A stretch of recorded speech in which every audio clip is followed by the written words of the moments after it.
Kojo Yankson is on stream. Good morning to you, Kojo. How are you? Daddy Roro, good morning to you. It's wonderful to see you. I'm very well, thank you. How about you? Charlie Ade, you know, sometimes you hear the stories, and there was one that I heard yesterday, and Charlie, well, we thank God that we're all safe, aren't we? Absolutely, and I've got to say, it is not great news to hear that there's been an almost 50% increase in deaths, you know, just over the past 24 to 48 hours. It's not good news, but I don't want it to make us panic, because we should expect the numbers to go up. What we need to see is that authorities are responding and reacting to these increases. Well, I have to say that despite the permutations and what the extrapolations would be, our case count is not like elsewhere in the world, because in the UK right now, there's the belief that the case counts as far as fatalities are could increase by the close of the week, because it looks like the numbers hadn't been reported rightly in the public domain. It's a big discussion that was dominating our headlines last week, Kojo. Indeed, indeed, and we need to put our numbers in perspective, because at the moment those 16 deaths are just about 1.6% of all resolved cases. You know, and resolved cases are cases that have resulted in either being cured or death. You know, and it's actually a bit more than 1.6%. But comparing to other nations, yes, you're right. We're not the worst at all. Well, before you get to know what your results are after your samples have been taken, you need to get tested. And there are many stories and discussions we've had on testing. And today we're going to the KNUST. And Kojo, we're going to look at how, I don't know whether we can call it a private institution-public partnership, or private partnership is also helping in developing test kits. Absolutely. It's good news to see that we're using our local manufacturing to solve this big problem. Meanwhile, the UGMC has also developed an app. They call it COVID Connect, and it's to help early detection of cases. So we'll take you through the app and practically how it works. And I'm sure all of us will be the better for it. But you also would know that, well, a number of things about hospitals and how they could all come on stream, and even new ones, because in the last address of the President of our Republic, Nana Addo Dankwa Akufo-Addo, 6 new regional hospitals will be built, but 88 other health facilities would also be built in a period of 12 months. It got a lot of people talking.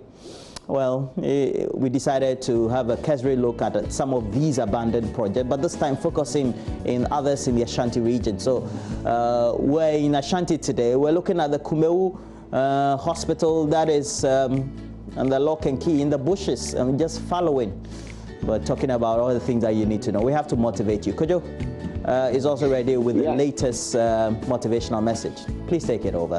Right. Thank you. Let's do it. And today's message is called Air.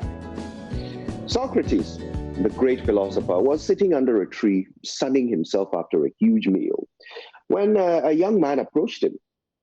"I have a problem," he declared, bringing the great sage's peaceful siesta to an end. "I can't seem to succeed in life. Can you tell me the secret to success?" Now, Socrates glared at the young man for a long minute, running through a long mental menu of swear words and invectives, which he might use to repel the noisome upstart and get back to his glut-induced snooze. But there was something in the face of the gormless young fellow that stirred some long unused sentiment of sympathy in the great man's chest, causing him to take a rather atypical action. "Come with me," the great thinker growled as he rose from his comfortable nook under the breezy olive tree and headed down the hill towards the river. Now, the young man followed. They got to the river, and Socrates just kept walking straight into the river. Clothes, sandals, and all. Now, the chap paused for a moment, wondering whether the old savant had finally lost his marbles. But Socrates just kept going. So the man had no choice but to take off his sandals and tunic and follow the great man into the cool water. Now Socrates waded into the deep with a curious young man in tow until the water was about their shoulders. Then suddenly Socrates turned around, grabbed the young man by his neck and ducked his head under the water. The man was taken by surprise. What was going on? Was there something he was supposed to see under the surface? But the water was filthy and he could see nothing. He tried to stand up straight to ask Socrates what this whole game was made of, but Socrates had an iron grip on his neck and the man could not stand up. He started to panic. He struggled and strained, but Socrates would not let him up for air. He tried to grab onto Socrates' robes, but the old goat was smart as well as strong. He kept himself out of the man's reach and kept applying more and more pressure to his neck, keeping his now blue face permanently under the river's surface. The man kept on struggling with everything he had. He flailed about, kicked, grabbed, pushed, shoved, dodged, dipped, dove, ducked, and dodged some more, until eventually the old man's arms started hurting, and he stepped off, letting the young lad up for air. Coughing, spluttering, and swearing in several different dialects, the young man screamed at Socrates, "You almost killed me! You crazy fool! What's the matter with you?" Socrates smiled and stroked his spray-soaked beard and said, "Tell me, while you were under the water, what was the one and only thing on your mind?" The angry man looked at Socrates with that serene smile on his satisfied face and wondered what was going on. The man caught his breath after a few moments and said, "I wasn't thinking about anything. I just wanted air." Socrates laughed and clapped the man on his water-soaked back. That, my friend, is the secret to success. When you want success as badly as you want air, that is when you will get it. My dear friends, the lesson here is simple. There are some things which you cannot do no matter what, like turning into a helicopter or sneezing gold nuggets out of your nostrils. But most of the things that we aspire to achieve and do are completely doable, completely achievable. In most cases, others have done them before us. All we need to do is want it badly enough, and we can also make it happen. When two people go after one goal, it is the one who doesn't give up first who wins it.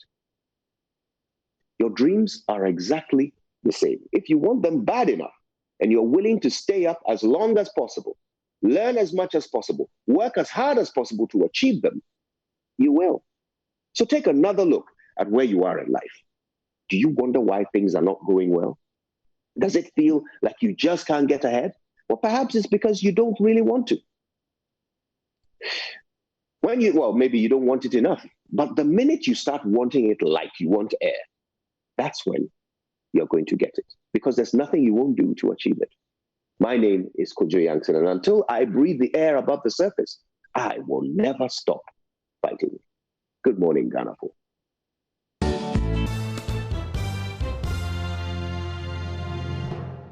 Now let's take you to the Ashanti region, and it's where the Asokore Mampo Municipal Assembly says it will need no security to enforce mandatory wearing of face masks in the jurisdiction. Chief Executive Alidu Seidu explains task force and emergency teams deployed by the Assembly are already doing an excellent job. He says traders in 6 market centers in the area, as well as other residents, are in total compliance. Ohim Interior has more in the following report. Traders here at the Asokore Mampo market have complied with the directive. Each of them is in nose mask. Market Queen Akosia Poma is happy at the response from the traders. She is, however, unhappy patrons at the market are not complying with the directive. Menkwale wojom henyina makami yenyante asia obi ehyebi obi so ho no betade amaka chense wo bedwom ayesrew faade ne hyewa no Asokore Mampo dwom ha titiriw de ye wa ha ne se mpanimfoɔ se yɛsɔ sika no mu a yɛhohoro yɛn nsa mpa so yɛdi so yɛsɔ sika no mu a ne yɛhohoro yɛn nsa yɛtɔn adeɛ nso adeɛ no yɛde ahyehyɛ yɛn ano ɛna yɛkasa nti yɛn nyinaa yɛayɛ koro yɛtie mpanimfoɔ no asɛm a yɛgye sika no a ne yɛhohoro yɛn nsa deɛ yɛ ha paa kɛseɛ egyina nipa no a yɛfiri fie abɛtɔ adeɛ no yɛne yɛfiri fie ba ɛbɛtɔ adeɛ no yɛba yɛnhyɛ bi. Chief Executive for Asokore Mampong, Alhaji Alidu Seidu, is happy about the trend, especially at public places. He says such level of compliance makes police military deployment redundant. When the president speaks, it gets to the ears of all the citizens. The euphoria, the adherence is very high, and we are so much happy with it. And apart from the public places, that is the markets, the lorry terminals, the health centers and all the others, even those at home, they are having it on. Because we have emergency committee to see to it that all of these things are done. We also have the Municipal Security Council also in place. We also put together a task force moving from one end to the one place to the other, just to make sure that the enforcement is also adhered to and the people are complying with the way of manner. So currently, as I'm speaking with you, we have no problem with that. The level of compliance has also left us with the option of just using the task force, municipal task force, to look at these things, because you enforce it when there is resistance. But here's the case: if you come voluntarily, they are all having their nose mask on. So we didn't see the need to come with police or military enforcement before that is done. Once we've already done it, we are not there yet. If there were resistance, then you will be left with no option than to come with such. The situation, however, is different at the Juso market, which is one of the most patronized in Ashanti region.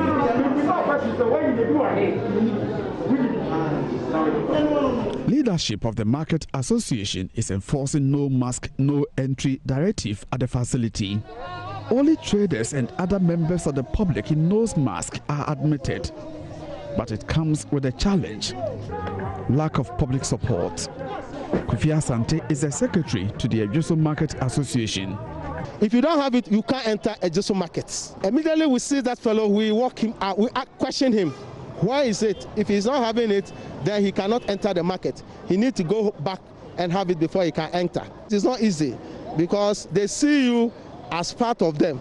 So we may need the law enforcement also to support us to enforce this activity in our markets. From Kumasi, for Joy News, Ohime Ntewia reporting.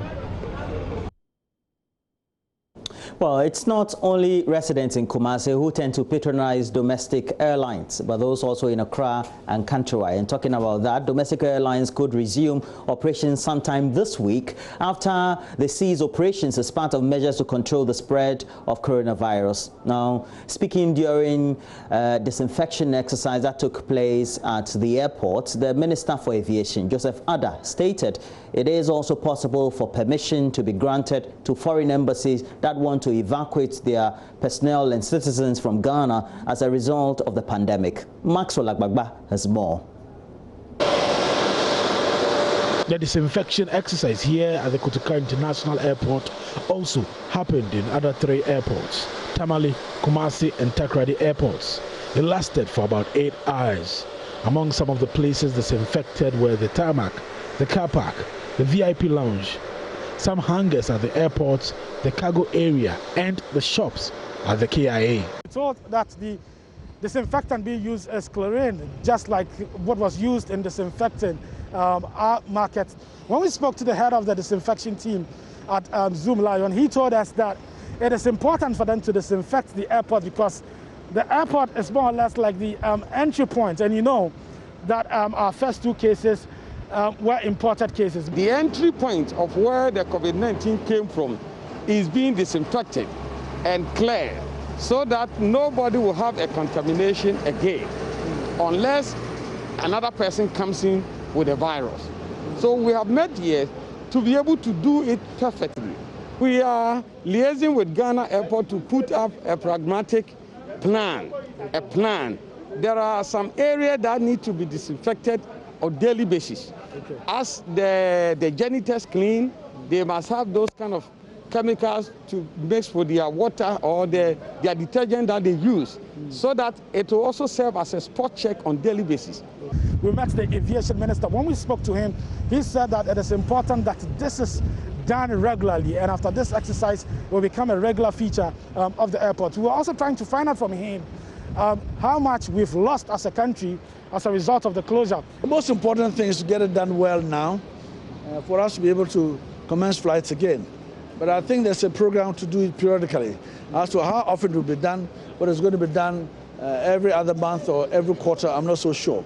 I leave that to the experts, the port health people, as well as the airport company, people to sit down and discuss that matter and agree on how best to get it done. But it has to be done frequently, regularly, to make sure that we do it right and we get rid of any organisms that will be in the air or on the counters or on the floor as well. Yeah, so it will be repeated. Okay. Yeah. Doing an analysis on that, and we're hoping that we'll have all those figures ready by the weekend, so early next week we can brief you on that. Okay. But just an idea?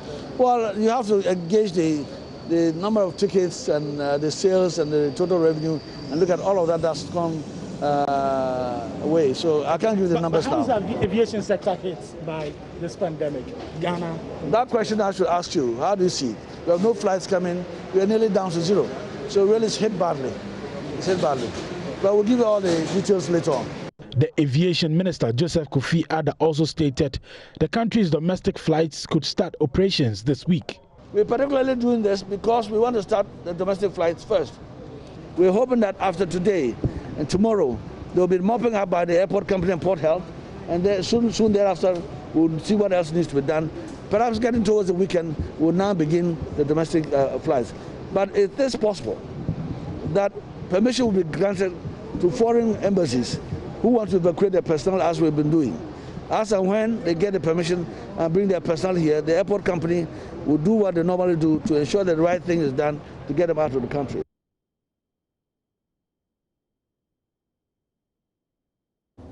Well, that's it. The latest news headlines we have. Please make sure you get interactive. And as you send us more of your messages through our WhatsApp platform, we'll also relay a couple of them to you. Well, we'll have to look at the newspapers next. Myself, Mamavi, and Kojo. Stay with us.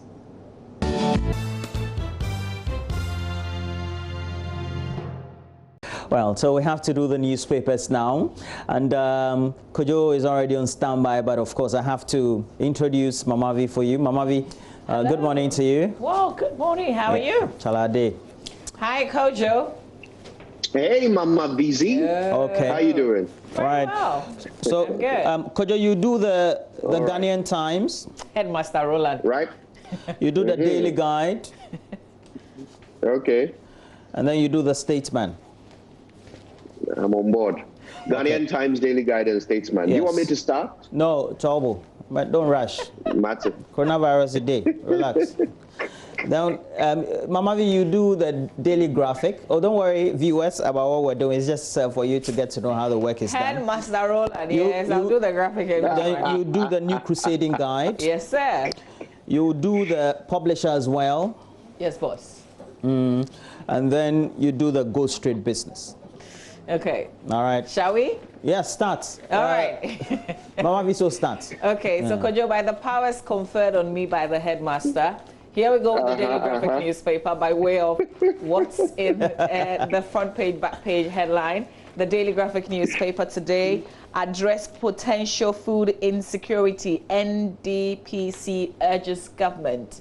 But wait a minute, the agriculture minister did address this, didn't he? Well, KIA prepares to resume domestic flights is also another story. Tripartite committee agrees on steps to deal with COVID-19 impacts. And here's a man we haven't heard from in a very long while. Use COVID-19 to build local industries, a call by Dr. Sipa Yankee. In the center spread of the paper, government has not abandoned health projects. Minister of Health assuring very strongly and telling the nation what the government has been doing about those projects yesterday in that press briefing. ECOWAS resolves to enhance contact tracing and testing for COVID-19, also in the center spread. And then Unipass clearance system fails to take off. That full story is also in the center spread of the paper. Let's do the back page of the graphic now. KIA prepares to resume domestic flights. That full story is here. The Kotoka International Airport is preparing to resume domestic flights on Friday, May 1st, which is just in 2 days. The airport was shut down for commercial flights as part of the directives implemented to help stop the spread of the coronavirus infection. So that's the good news. They have to take a lot of precaution, by the way.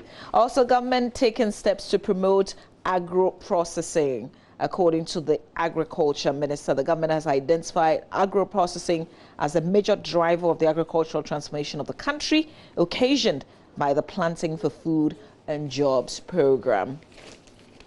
Let's turn our attention now to the New Crusading Guide newspaper.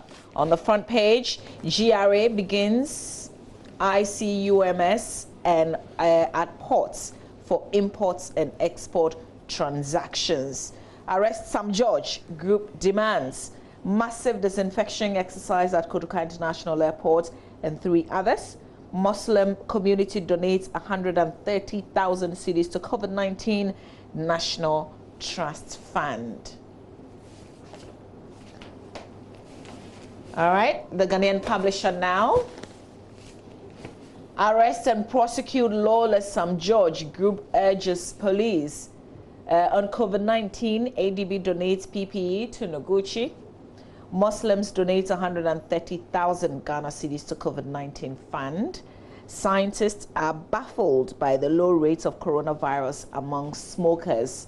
The banner headline, though, government warns landlords against exploiting tenants. GRA deploys integrated customs management systems.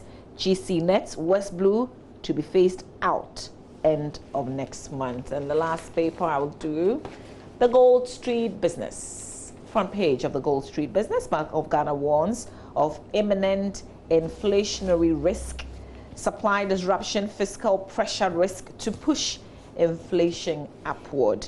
On COVID-19, GRA Finance Ministry discussed new 2020 revenue targets, and 2020 WTPO conference finally postponed. That's the World Trade Promotion Organization conference. It's finally been postponed because of the COVID-19. Okay, on the back page of the Gold Street's GRA produces sanitizers for staff. Puma Energy lauded for gratis fueling national ambulance service in COVID-19 fights. The 2 headlines on the back page of the paper. That's it for me. Yeah. Kojo? Right, Headmaster, you said I should do the Ghanaian Times and which one? I said you should do Ghanaian Times, Statesman, and you have Daily Guide. All right, let's start with the Ghanaian Times then. And on the front page this morning, COVID-19 combat, KNUST and another develop rapid diagnostic test kits. We'll be talking to them later on the show about this. And it's to support the testing regime in Ghana. Very exciting news. We'll learn more. COVID-19, Zoomlion disinfects Kotoka and 3 other airports. That's also in on the front page of the Times. Confirmed COVID-19 cases now 1,671, 16 die, 188 recover. Always an important story, part of the story that must be told, the recoveries. Also on the front page this morning, dialogue with employees over COVID-19. National Tripartite Committee urges employers. And integrated customs management system takes off to become mandatory by June, and this is according to the GRA. I suspect this is the Unipass system being described here, the integrated customs management system. Yeah, well, we need to talk about that as soon as we can. Back page of the Ghanaian Times this morning, domestic flights resume on Saturday. That's the aviation minister's expectation. And of course, we heard from our very own Maxwell Agbagba, who spoke to him. CDA procures 1,300 outboard motors for Fisher Folk. Good news for them. Let's look at the center spread. And it's basically the same stories from the front. Upper East region confirms 10 new COVID-19 cases. That is also in the center. Right. Now, you also wanted which two papers? The Statesman, did you say? Ro? Yeah, I said the Statesman and the Daily Guide. That's right. I'll do the Statesman next, and we've only got the front page this morning. Mahama's COVID-19 propaganda exposed, and distributes food to 8 NDC households at Kuluedo for PR. Interesting. Ghana's economy robust enough for COVID-19 fight. That is those are the words of the information minister. Maybe that is the reason why, even though we have lifted the lockdown and everybody can go to work, the government is still paying our electricity and water bills. Maybe it's because of that. Also on the front page, Speaker recalls MPs for discussions on COVID-19 tax waivers and others. Even more good stuff to come for Ghanaians. All right, let's do the Daily Guide next. Banner headline this morning, Mahama projects in progress.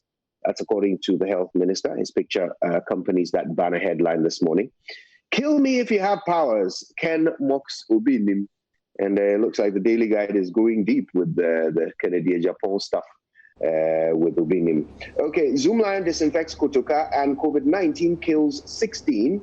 Cases hit 1,671. That's all on the front page. A Daily Guide reviews cover price. Oh, well, told you about that already from yesterday's Daily Guide. And ASEAN relishes Azerbaijan stay is on the back page this morning of the Daily Guide. Alongside, GFA boss extols Nana. No football until August. And Maradona has insulted me for 30 years. And that is Kodesal who is making that comment. And that does it for me. Yeah. Well, thank you, Kojo. But let me do the rest of the newspapers. I have a Custodian. The Custodian has on the front page, hand washing best option against COVID-19. We all do know that. Apart from that, social distancing also needs to be maintained, and the wearing of appropriate face masks need to also be encouraged. And we brought you a story in Kumasi in which the number of residents not wearing face masks, well, not wearing at all is even problematic. Not even talking about you not wearing the appropriate one. So it's well captured. There's a UDS research showing 97% of sanitizers are fake, and we know Dr. Courage Saba also headed that research right at the opportune time. We also had an interaction with him within the period. Meanwhile, he's also brought in an automatic hand washing instrument or facility or machine. Is there? Yeah. When the scientists do their work, then we need to have the business people try to do the packaging or replication well.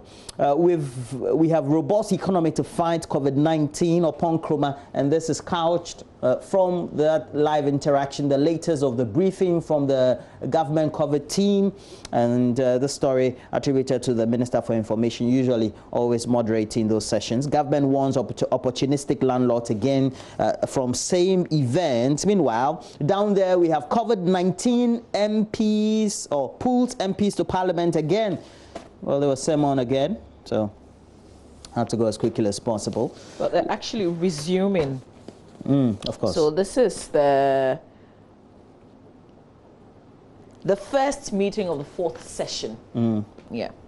Okay, so we have the New Publisher. New Publisher has on the front page, ministers crash port as Osafo Kwati Unipass takeover. No, as Osafo Kwati rash Unipass takeover. And I don't know, for many people who have been watching this, looks like a very terrible spectacle. We're talking about the New Publisher newspaper. You see it on your screen, not this one. It's a bit confusing because all of them tend to have the same names. The difference is the New and then the Ghanaian. So we have ministers crash ports as Osafo Kwati rash Unipass takeover. And I have a couple of friends, a very good friend who work with the GRA, and then also GCNet especially. And yesterday, not a single entry or transaction went through the system. Massive revenue loss. I don't know, massive revenue loss yesterday. And I have even snapshots of how, if there were entries by importers or exporters or freight forwarders, they'll get some negative messages.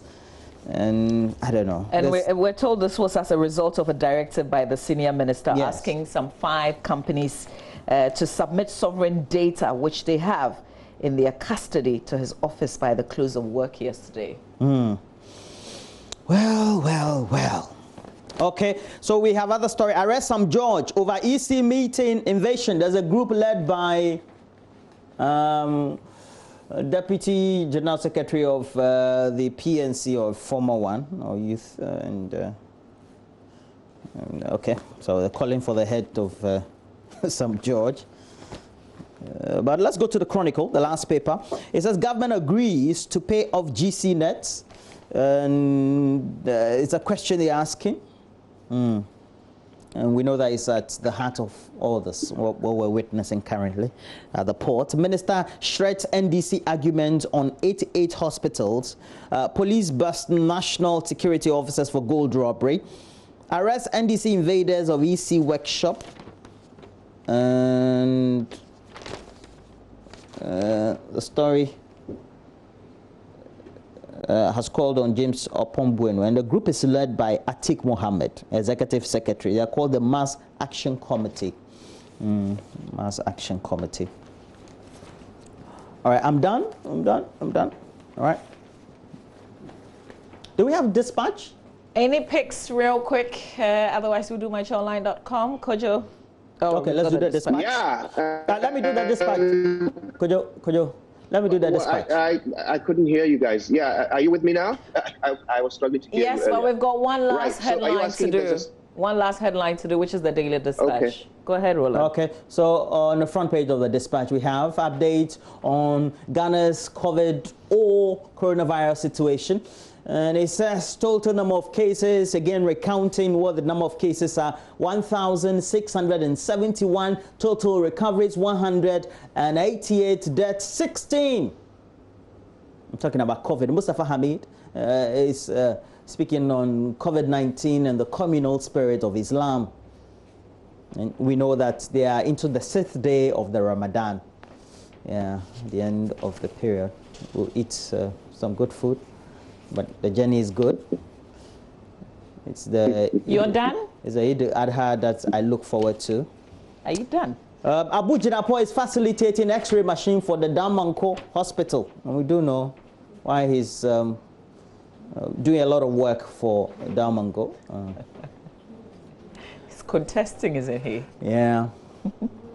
Now we also do have. Oh, is that so? We also do have a good friend of the show who is also contesting on. It's the Mutawakilo. Yeah, Adam Mutawakilo. Galus, good morning to you as well. Lembele, Member of Parliament, launches food bank of Lembele, Charlie. COVID, everybody is putting their hands on deck. All right. I think that'll be it for now. All right, all right, guys.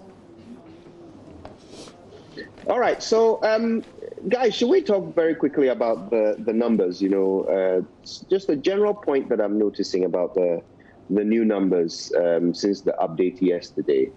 So we've got 1,671 cases at the moment, 188 recoveries. Now that is important. I think sometimes we lose that part of the story when we're discussing it because we're all thinking of what to do. So we think about the problem. But 188 people are now better. In Ghana, we do the double test method. So you have to test you have to test negative twice, and then you are classified as, cured or recovered.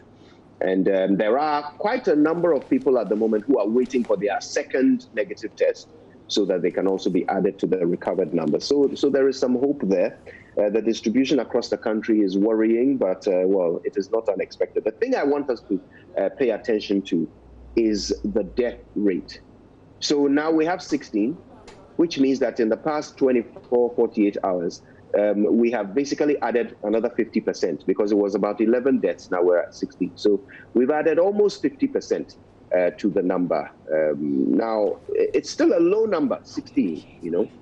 But what we have to start doing is we should look at the number of deaths as a percentage of the number of resolved cases, not a percentage of the number of positive cases. Okay, so of the resolved cases, that is cases which have resulted in either recovery or death, the total is I think at the moment we have 204 of such cases. Okay, 204 resolved cases. And out of the 204, 16 of them have resulted in death. So actually, you're looking at something close to about 8%. Okay, we have about 8% death rate out of all resolved cases, which is still better than the world number, which is almost 20% of all resolved cases, according to the World Health Organization website. So we're still doing well, but it is creeping up. And we have to start asking ourselves, if that number keeps going up exponentially, what does it do to our healthcare system? That is always the big question. That is what will turn what is a manageable situation into a crisis.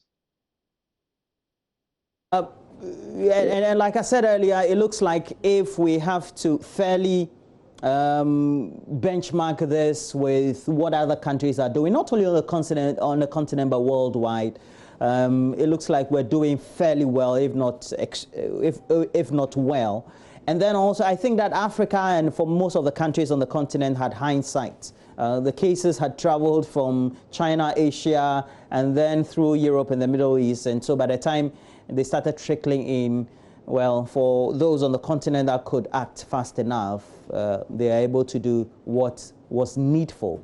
And I'm hoping that we will be in a better position to stem the tide by making sure that the community spread stops. It's one thing that for the many health professionals that we tend to talk to, they are worried about, because you go to the OPDs for some of the referral regional hospitals or the district hospitals. They're seeing cases that they suspect to be ultimately, and suspicion is not a definite one in Accra, especially, if not Kumasi.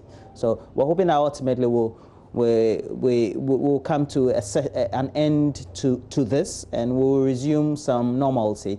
But do you think that ultimately we could come to a situation where we still have it in communities, but look, we'll have nothing else to do but to just live with it?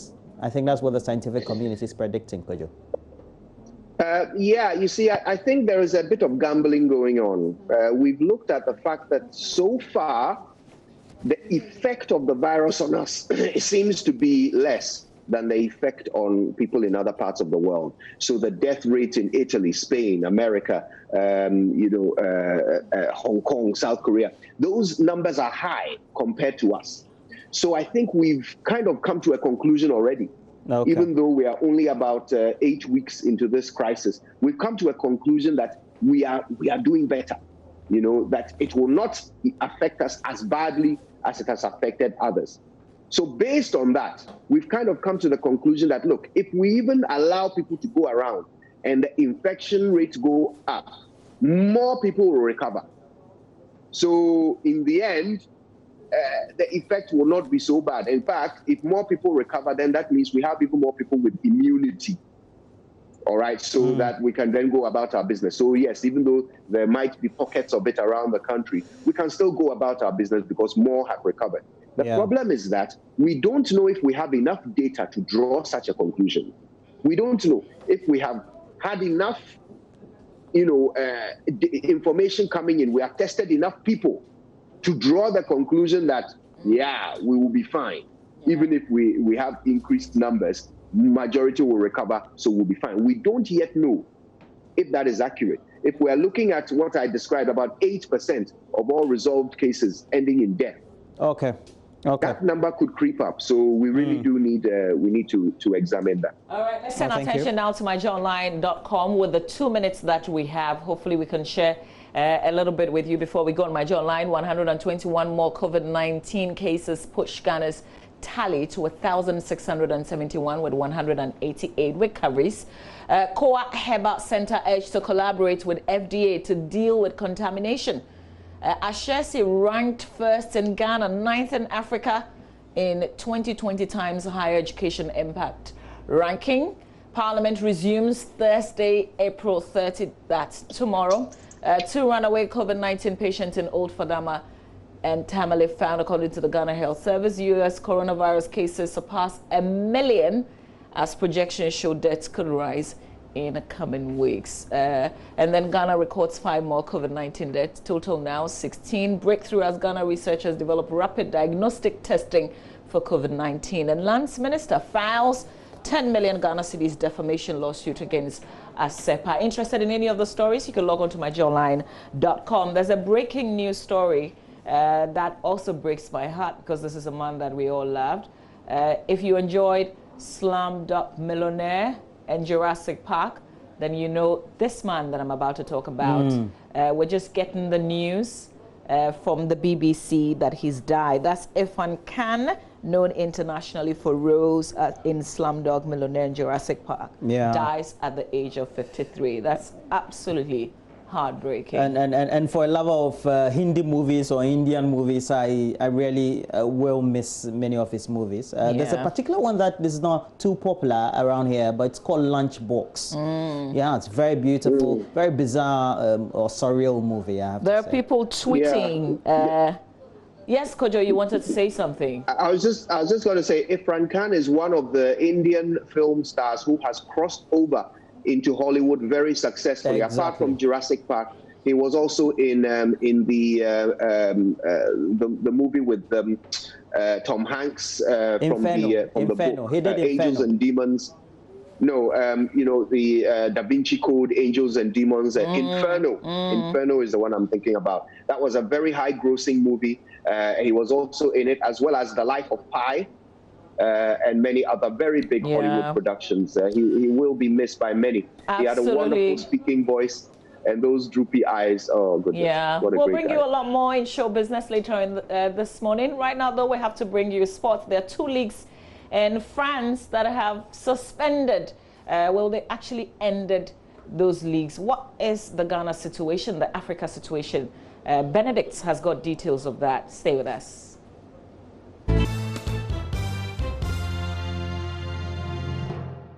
Why leave your home or office when the news is available to you on the go? Now, make sure you download Graphic News Plus from Google Play Store or App Store, and you will enjoy 10% discount on monthly subscription, 15% for 3-month subscription, and 20% discount for 6 months and beyond. Graphic News Plus, connecting people through news. Well, it's where we have to bring you the latest news in business, and it's brought to you by EcoBank, the Pan-African Bank. And today, some local face mask producers are lamenting over the 850 Ghana cedi approval fee for production. Others are taking advantage of the opportunity and meeting demand. Now, one of such producers is David Osulate, the CEO of Utek Biotech Limited. Now, wondering what's unique about the type of masks that he produces? Well, Joy Business Odilia Ntiamwa visited his outfit and brings us more. So for several days, government has been encouraging all of us to wear nose mask, though very uncomfortable. Well, mine just went off.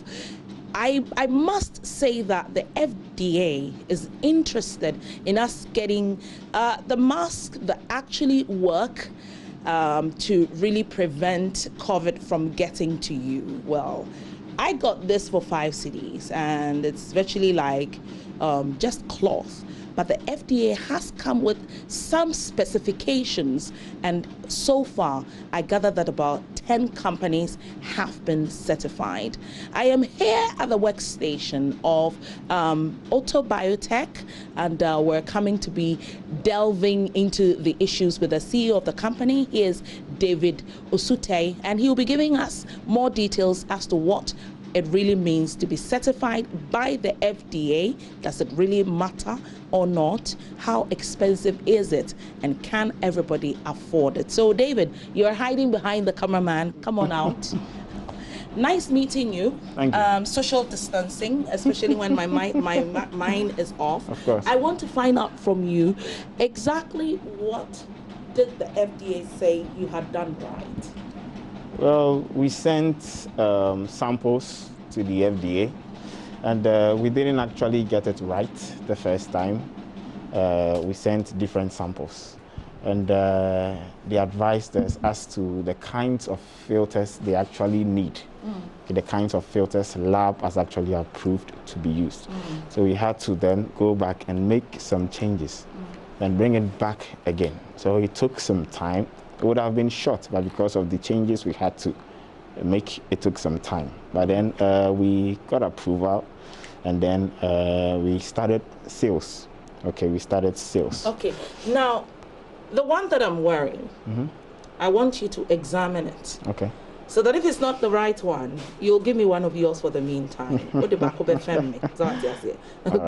so this is mine. Once you touch it, it means I can't use it anymore. Absolutely. So do the examination. What will make mine not the FDA certified one? You can cut it if you want. When you take a look at this one, actually, try to take measure. You want here. some scissors? No, please. There's a scissors right here. All right. For the FDA approved nose mask, when sewing, the length should be about 10 inches. Okay, the length should be about 10 inches, and then the width should be about 6 inches when sewing. Okay, the width should be about 6 inches when sewing. And there should be filters in there. Okay, so I'm going to cut this. You'll probably be angry with me. I know you'll give me a second one. So we cut this one. And you say you got this for 5 cedis? Yes. Okay.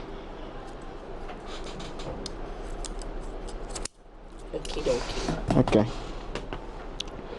So when I open this, there's absolutely no filter. Okay. It's absolutely none. Okay. Let me just.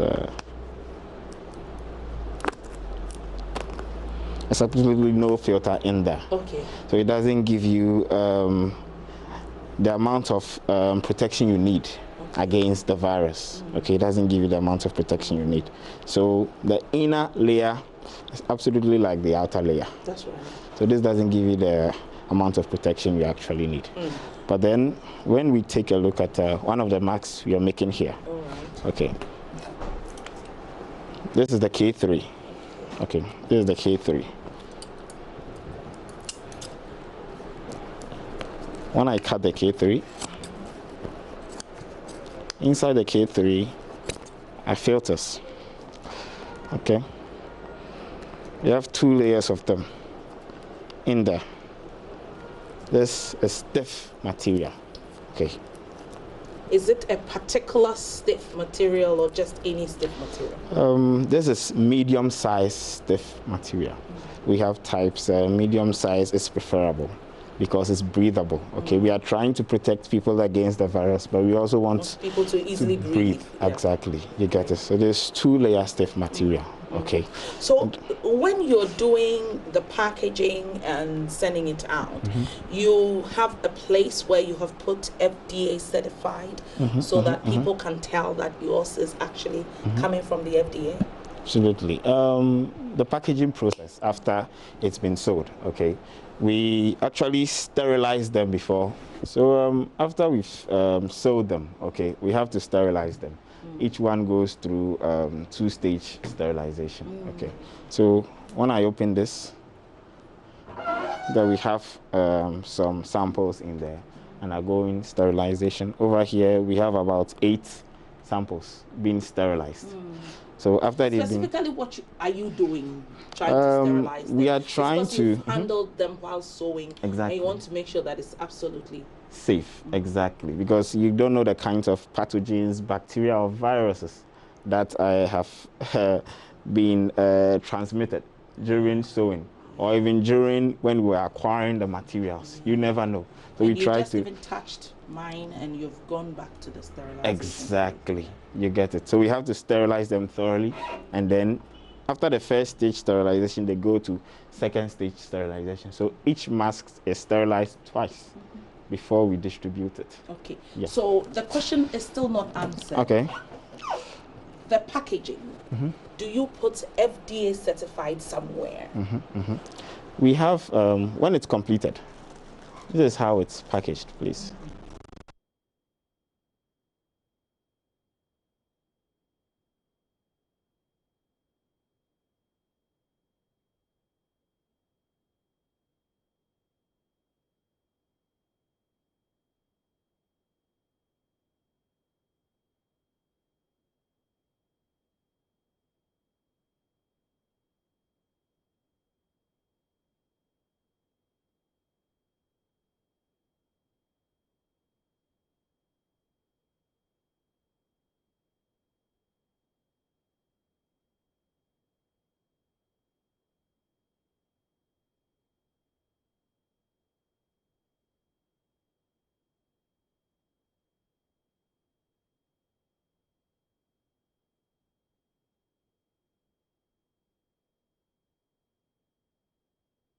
On the market, and if people would like to make a bulk purchase, it's reduced.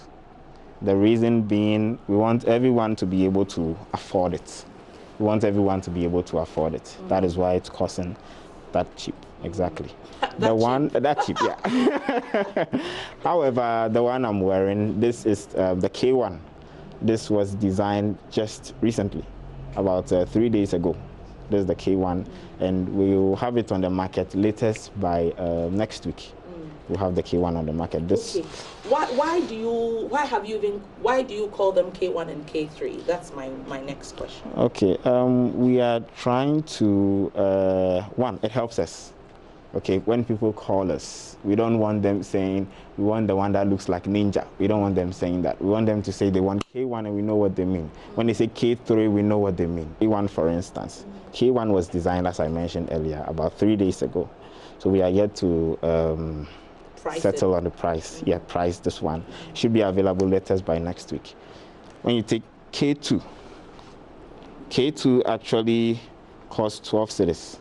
The pleated ones. The pleated ones cost 12 cedis. It's the same pricing as the K3. It's the same pricing as the K3. So the Ninja one you're wearing, the cost is going to be a bit different. The cost is going to be a bit different. Because of the kind of material you have used and how. Can you take it off and all right. Stretch it and let's see how different that is going to be. So let me stretch this one first and show you something. This very one stretches okay.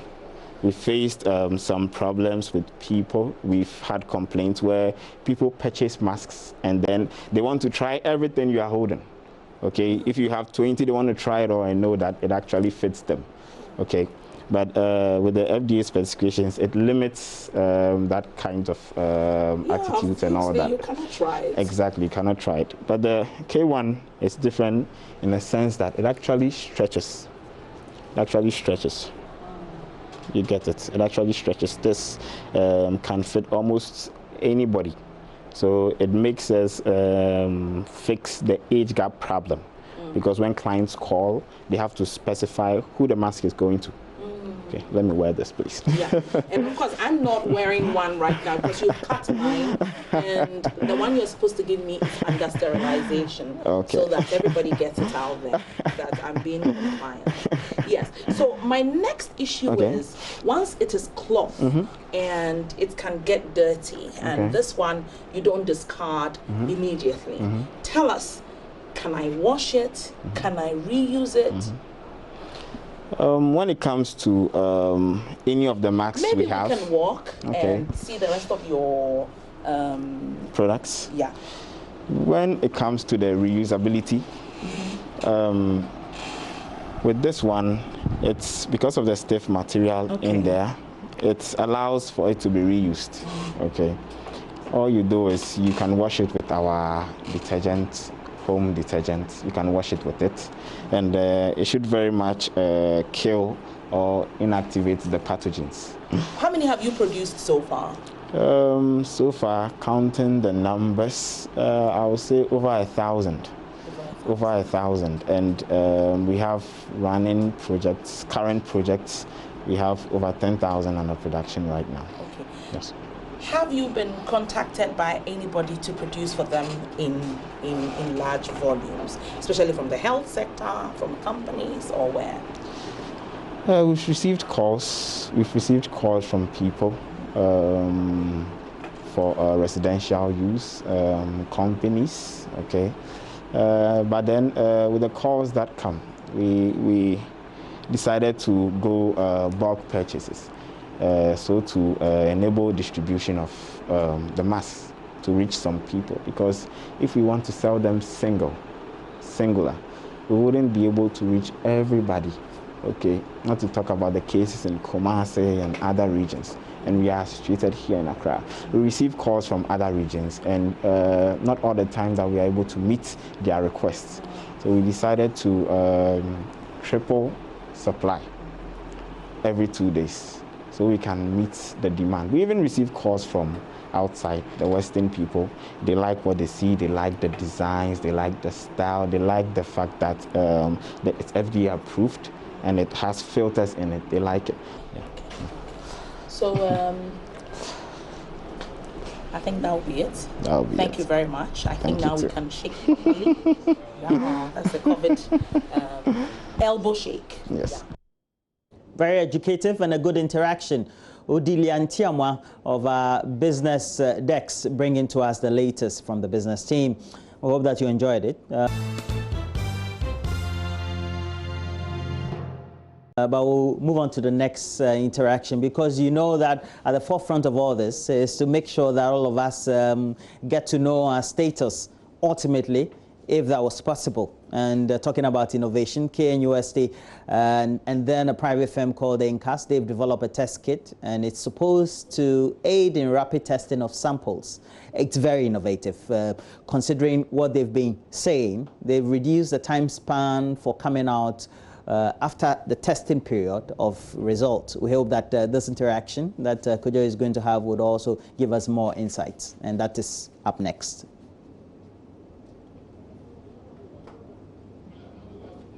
Well, Kojo, are you ready now?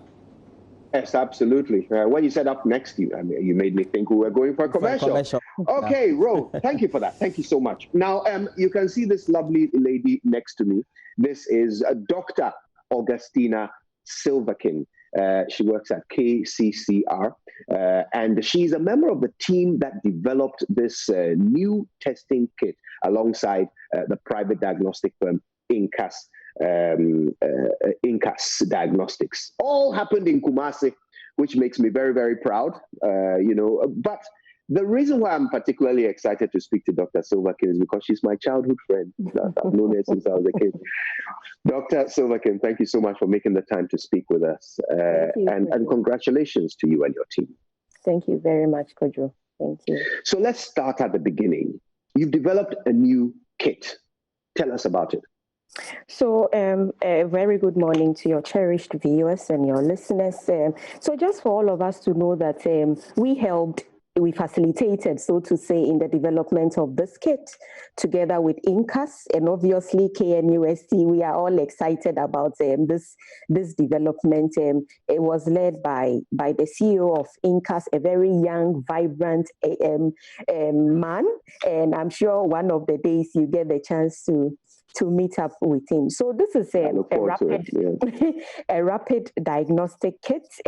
As the name suggests, it means that it is able to detect whether you have COVID-19, so the SARS coronavirus 2 or not. And it is able to do this detection within 15 to 20 minutes. The exciting thing is that you don't have to use sputum, you don't have to use nasal wash, you don't have to use lavages, bronchoalveolar lavages, you don't have to use nasal washes, but you have to use blood, a drop of blood. It is actually a casket. What are lavages, just before you continue? So you have to expectorate it from from the lungs, for example. And this This has to be done in a hospital, so you can't sit at home and do it. So usually for the current diagnostic method being used to identify or diagnose SARS coronavirus 2, you have to, the one taking the sample needs to be in a full PPE because the person needs to protect him or herself. And the suspected case needs to produce cough from within and produce sputum, or the person needs to do nasal washes or lavage, like I said. Or interestingly, we can also use a special form of swab known as flogged, not the usual cotton-based swabs, but then you need a flogged swab to swab the area behind the tonsils. And then these are all the old ways of doing it, right? Yes, the old ways of doing it. And then you dip it in a transport medium because you have to send it to the lab. And once this material or this specimen gets to the lab, it needs to be opened up under what we call a biosafety level 3 condition. So a specialized lab with a negative pressure, because this is a new virus. In fact, ideally, if you want to grow, so in microbiology, we say if you want to culture the virus, so look at the viability of the virus, then you've got to do this under biosafety level 4 conditions. So when you watch movies, you see people walking like they are walking in space, and they have external oxygen and all those things. And we don't have such facilities in Ghana. I think in Africa, there are 2 of such labs, one in Gabon, I think, and of course, one in South Africa. But so how have we been doing it? Yes, so Ghana, I'm coming. So this is when you want to grow or culture the virus. But for us and Noguchi, we have a biosafety level 3 containment. So this is such that you are able to play around the virus. You have to inactivate the virus, because obviously if you want to grow it, then you will not be able to grow the virus under our conditions. So you have to inactivate the virus, and this time around isolate the genetic aspect of or the genetic material within the virus. So what we know as RNA. So the genetic material could be DNA, or it could also be RNA. But because this is a strict RNA virus, we end up isolating the RNA. And then even before you do the isolation, it depends on the type of specimen you have received. So if you receive sputum, we know sputum is mucoid, so it is thick, and it will take a very long time for you to reduce that thickness. So you have to do something known as pre-preparation activities, and this can take a while. And so that if you have received sputum, then you end up spending more time in even only isolating the RNA of the virus. Now, once you have isolated the RNA, you do something we call polymerase chain reaction. So as the name, it implies that you do series of reactions, so different ramping temperatures. You increase the temperature, reduce it, increase it several times. So you've got to do this for like 45 minutes, also in an enclosed machine. So from the point where you have collected your sputum to when you have actually done your PCR and have obtained your results can take as long as 6 hours. But like I said, it depends on the sort of specimen, your starting specimen. Right. But this particular rapid test is such that you only need a drop of blood. So for the ladies who have done pregnancy tests before, it is just like the pregnancy test. You put a drop of blood, it's a casket. You put a drop of blood in a certain area, and you add a buffer or something known as a diluent, so it is liquid. And the expectation is that there should be movement of something incorporated into the buffer, so or the strips. This is based on a lateral flow method. So if you have, for example, been exposed to the virus, and as well as beyond being exposed, your body has reacted to the presence of the virus, then it will be shown that you have something known as some antibodies, IgG and IgM. So this forms which means that really you only need a drop of blood. You need your diluent, which always comes along with the rapid test kit, and then you are good to go. So, Dr. Silverkin, that means that what you have developed is an antibody test. Is that correct? Absolutely, yes. Yes. Okay, that's fascinating. That's fascinating. So, if I may ask, if I, for example, let's assume I have had COVID-19, but my symptoms were mild, or I had no symptoms, like some people. So I never knew, and I've now gotten over it. I'm now negative. I've recovered. If you take my blood with your test kit, it will still show antibodies, won't it? Because I've built resistance. Absolutely. It is like... But I may not have COVID-19. You are right, and this has a lot of very good implications, because if you want to, for example, now we know that we have already determined the so-called hotspots.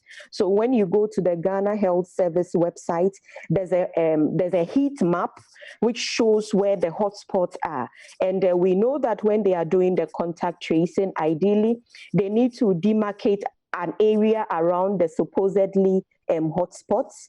And if you have to trace like 5,000 people around this hotspot, you cannot, you need a lot of resources. You need to spend close to 6 hours in being able to say whether all the contacts are positive or negative. But let's assume that once this, or those who are the cases, the active cases, so those who have the virus, the viral RNA, for example, they use the same water closet, or they use a community-based amenity with you, chances are that you may have met them, they may have coughed, so you may have been exposed.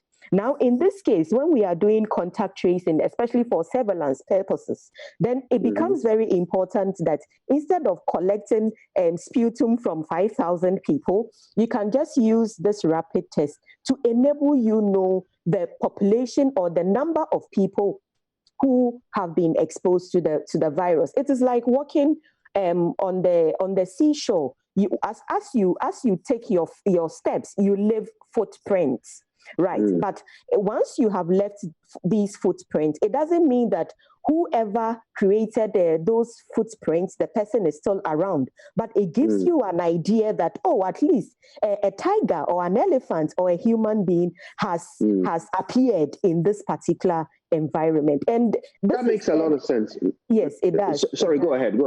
And for example, if we want to, my only worry is that it's as if we don't have a clear strategy when it comes to our diagnostic method for COVID-19 in Ghana. And so if we want to do massive or aggressive contact tracing, so for example, it becomes necessary that for anyone who boards a bus, at least we've got to know whether the person has been exposed before or not. I mean, it will be unheard of if we decide to, for example, collect their sputum samples. We ask them to wait before they board or embark on their journeys. But if we, for example, do this rapid test, we will at least have an idea that, oh, XYZ persons or XYZ percentage of those boarding the bus have been exposed to the virus before.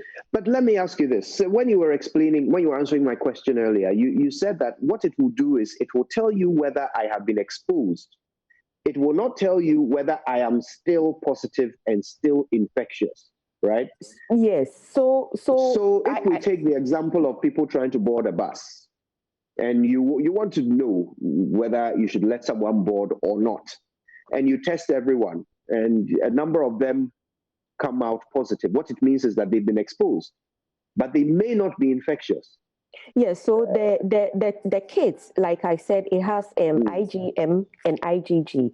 So for IgM, it tells you whether you are in the acute phase, so whether you have been recently infected. And we know that these antibodies are produced after 7 days of you being exposed to the virus. So, for example, if you have the virus, but you are not showing the signs and symptoms, maybe your body is starting the buildup of the antibodies. Now, this kit, the IgM, will be able to tell you that you have been you have been infected recently. So again, it has a lot of positives in determining those who have been exposed before, those who have been recently infected, and those who have built some level of protection against this particular virus. Okay, now, but of course, Kojo, I need to let you know that these are early days yet. We know that there are regulatory bodies in this country, so we have sent we have initiated the processes. We have been asked to send them some number of the test kits to the FDA, and they need to evaluate it. They need to evaluate it. Then they can validate it for its use. And I'm sure in it being validated for use, there will be the inclusion of the Ministry of Health, for example, because you know that testing for COVID is not just anything you get up and do. You need to be cancelled some way, somehow. So we don't know whether at a point in time, you can walk into a pharmacy shop and purchase it as if you are purchasing a pregnancy test, for example. So these are early days. It needs to be evaluated and validated. Exactly. Which institutions will do this? The FDA, I'm sure, because KNUST, KCCR had a role, or still has a role to play in the generation of this particular rapid test kits. It will be a sort of conflict of interest if we are asked to evaluate it. So maybe other labs such as Noguchi may be asked to evaluate it, to look at the sensitivity, the specificity, the rate at which the buffer moves, for example, maybe even the appearance of the casket. And these things will be. But this will all be done under the auspices or supervision of the FDA? Absolutely. Which body will then approve it at the end of the process? The FDA, because we know that they are the approving agency when it comes to food, medications, equipment, medical devices. So have you applied to them for this process to begin? Do you have a timeline? Do you know when you will get your response from them? So the CEO of INCAS was actually in Accra yesterday, and he's been asked to send them some copies of the rapid test kits. And I'm sure as soon as this is done, the processes will be initiated. I mean, the processes have already been initiated, but we are really looking, and I think now there's an expedited clearance of a sort. I mean, we need this kits to at least enable us take some measures regarding surveillance and the number of people who have been exposed and things like that. Yeah. So there's a need to move fast. Yes. The unfortunate thing is that usually for these tests, most of the time the manufacturing companies are asked to bring them in huge numbers, and so I don't think anybody sitting in the UK or China or wherever on the planet will be excited in bringing like 10,000s of these test kits just for FDA to tell them that no, it doesn't meet our standards. But then is that what the FDA is asking for? No, this is not. I'm just citing an example, and I'm getting to the point that look, every single thing has been done within the country. So for example, even when it came to the printing of the casket, one company, a local company situated in Kumasi, obviously did it free of charge. So they used the 3D in printing the casket, and I think this is so very good. The fact that a very young, energetic scientist has been able to do this, and every single thing is being done within the country, and I think it's a all right. We'll come to that. We want to learn a bit more about the people behind it in a moment, but I want us to get through a full understanding of this kit and what it does, and then we'll get to that. So you are saying that in terms of timelines from the FDA, the process has just begun, but have you already, as developers of this apparatus, have you tested it on human beings already? You've already gone through that? No, I mean, of course, once you come up with some of these kits, you have to test them yourself so that you have an idea. So sometimes you may test and realize that you have to use different antigens or you have to add some few other things, bits and pieces. And these things have been done in our lab at KCCR. So this is the critical role we played in the development of this particular RDT. But beyond this, it needs to go through the regulatory bodies. They have to also send it to a different lab for them to assess the sensitivity, the specificity, and all this. So that means you haven't actually taken samples of COVID-19 patients and perhaps samples of those who have recovered and tested them to see whether they give any different results. You haven't actually done that. So we've done just some very basic stuff, and this is what research is about. You sit in your lab, you take some few samples, those in the acute phase, those who have recovered, and then you apply it. So you have used some samples. You have taken some human samples and used them. That's what I was trying to get at. Yes. Okay. Yes, just some very few samples. Okay, and it worked. I mean, did you find that if you test the sample of someone who has recovered, who will have antibodies, and you test the sample of someone who is who has the disease and has not recovered, did you find any differences in the results? It gave us very good results, but usually for these things, you want to keep them in your lab and you don't want to run ahead of the FDA. So you want to give them the chance, otherwise they may be pre-informed. So you want to stay back and just give it out for them to go and test it. Of course, you have to look at something known as the sensitivity, the specificity. You have to calculate the positive predictive value, the negative predictive value. You have to get or have a gold standard which you compare your new test kit with. And I think all these things will be done by or through the FDA. Okay, so assuming that this goes through all the approvals and you are good to go, the FDA approves it. What's the capacity in the manufacturing capacity? How many of these things can you make? How quickly can they become available for mass use? So Incas, they tell us they can produce 10,000 and they can scale up to 60,000, which I think is per laudable. Day or per week or so 60,000 will be per week.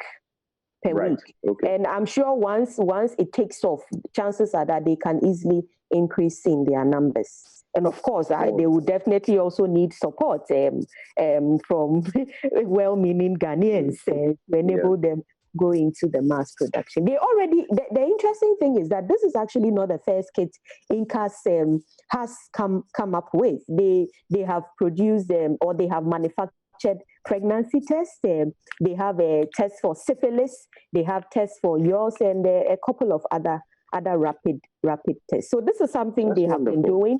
And this is something they have been doing all this while. Just that, like I said, every single one of us, we have been very quiet. And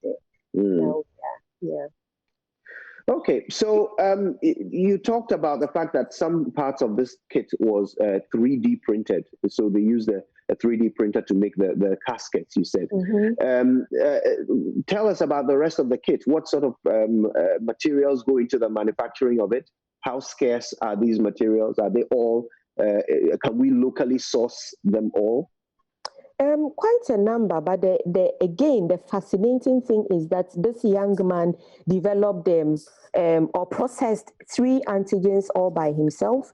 And there's a company in the UK known as Mologic. I think they also helped the Senegalese. As for Senegal, I don't think they have gotten to where we are, and for them again, they don't have these production units in country, so chances are that theirs will be produced, so to say, in the UK. So this young man did everything by himself, 2 good antigens, and the plan is even to add some more antigens, and then we'll see. What is the antigen? Tell us, what does the antigen do? So the antigen is what has been put on the kit. And then once you add your blood sample, the assumption is that it would contain the antibodies, there will be a reaction or there will be an activity. It is like having a key to a car. So you unlock it and then you can actually spark the car and move the car. So is that the same as like the reagent that we keep hearing about with the existing test, the PCR test? No, the PCR operates on a different level. What I mean is the antigen equivalent to the reagent? No. Okay. As for the PCR, you are dealing with the RNA of the virus. For the antigen antibody, these are produced in the blood. Once your body sees or is exposed to a new pathogen, it reacts to the presence of the pathogen. It is like thieves coming into your house. Depending on your defensive structures, the thieves can easily break into your house and come and kill you, or you can have very well secured defensive systems. So this is the principle behind this antigen and antibody reaction. And they were developed locally.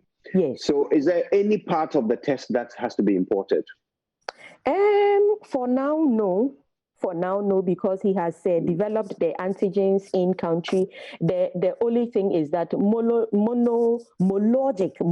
in the UK wants to send them another antigen. So this will be the only thing he may end up importing. But almost everything is in country. And so the current capacity is about 10,000 a week, and that can be scaled up to about 60,000 a week once you get approval. Yes. Okay, now to be clear, this is an antibodies test, right? Not a PCR test, just to be clear. Okay, and so what it could. And again, Kojo, I need to emphasize that this particular rapid or this particular kit is just here to complement. It is not replacing PCR, because we know PCR is the gold standard. If I am infected, the PCR has very, very high sensitivity. It is able to detect up to 1 copy number of the virus. So it is not going to replace it. Explain what that means. What is 1 copy number of the virus? So the viruses are counted in copy numbers. So if you have only one virus, it's an RNA virus. If it hasn't replicated into 2, then you have just 1. And your assay should be so sensitive. So it should be able to tell you that indeed this sample is positive when it is indeed positive. It should, so that is for sensitivity. And it should also be able to tell you that this assay or this kit is very specific, such that if it is if the sample is negative, it should be able to tell you that indeed it is negative. And so all these things are taken into consideration when people are coming up with test kits. Okay, and when you were developing this new test kit, first of all, tell us, what name have you given it so we can refer to it by its name? It is, I have one here, it is COVID-19 IgM/IgG Rapid Test Kit. Okay, well, that's quite a mouthful. We'll just call it the Rapid Test Kit. Yes, yes, for now. Obviously, yes.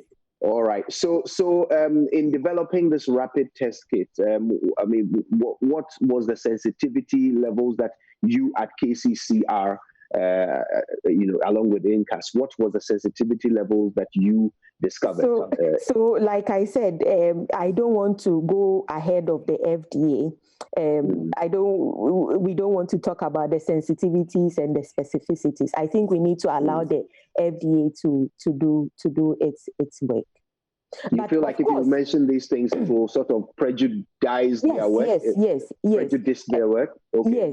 Yes, because, I mean, once they do their evaluations, chances are that they may come back and tell us that, look, play around the specificity a bit, play around the sensitivity, or maybe if you add 1 or 2 more antigens, it will increase or it will improve the sensitivity or the specificity. I need to also say that there's nothing like a bad test. You only need to optimize it, like we say in the lab. So you have to play around it, make it better, and make it much better for its intended use. All right. So to hit on the major points here, this is an antibodies test. Okay, so it tests for the antibodies in the subject, or the blood. And that will tell you whether the person has been exposed. It will not necessarily tell you whether the person currently has COVID-19. So it will tell whether you whether the person has been recently infected or has Why been is that important? Recently. Why is that important? Again, it is important because you get to know whether the person, so we know that this IgM is produced around day 7 of, once the virus gets into your system, your body reacts to it, and then IgM is produced around day 7. And we even know that there's actually an overlap between the production of IgG and IgM. And like I said, IgM usually is produced around day 21. So it's actually after the incubation period of the virus. But within that incubation period, which is 14 days, the IgM, you would see it's being produced around day 3, day 7. But again, it depends on the individual. Like I said, if you have very strong defensive systems, then it means that it may take a while. If you are very weak, you are already immunocompromised, then it will take a very short while for the production of these. Okay, so Dr. Silverkin, I was bad at science, so you have to help me out here. Will this test kit tell you whether the person currently has COVID-19, or and will it tell you if the person is cured? Will it give you that specific information? So if the person is cured, it means that the person has recovered. It will tell you that the person has built some antibodies, so the person has been exposed before. And then again, it will also tell you, the IgM will tell you that the person has been recently infected. So this test can tell you whether the person currently has it or has recovered? Yes. Yes. Okay. So but it will not, that is interesting. Sorry, I'll let you complete that. It will not tell you, for example, the number of copy numbers you have in your system. But you will be able to tell for a fact that this person currently has it. This person is infectious, as opposed to this person has recovered. We know that for some people or some individuals, they are asymptomatic. So they may be harboring, they actually harbor the virus, but they may not show any signs and symptoms of the infection. And in this case, it means that the body has seen the virus, because before you even start showing the signs and symptoms, the virus would have already established itself in you. So around day 7, your body would have built some antibodies, and this antibody is what we call IgM. So if you are recently infected, then the antibody IgM will be able to tell you that yes, indeed, you have the virus and you have been recently infected. Does that So does that mean that such a person can infect others? Yes. Okay. It means that such a person can infect others. And can this test also tell you if the person has recovered? Well, and we have to wrap up this conversation. Yes, so it tells you that the person has recovered, but the person doesn't have any viral we have to wrap up the conversation in his or her system. But then the person has produced antibodies. Right. Okay, I'm hearing from the studio, it sounds like our time might be up. But Dr. Silverkin, I think we have to continue this conversation, you and I, and get some clarity on this. So we will actually have a conversation on Zoom and record that later for playback, on our network, so that you can really, really educate us on this. But so exciting, very exciting news from Kumasi with the development of this kit. And we eagerly anticipate the outcome of the verification process. Definitely. Thank you, Kojo. Thank you too. Dr. Augustina Silverkin is with KCC. They, alongside Incas Diagnostics, have developed a rapid testing kit which can test for antibodies, COVID-19 antibodies in subjects. Very exciting. Well, thank you. Next, we have a discussion. Mamavio Sabwaje is coming up next with it.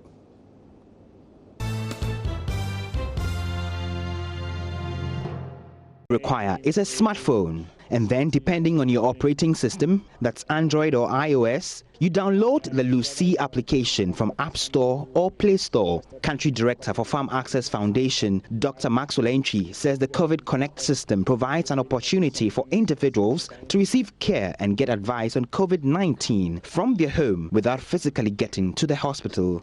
The University of Ghana Medical Center, in partnership with the Ministry of Health and with the support of Farm Access, has developed this service. It's more than an app.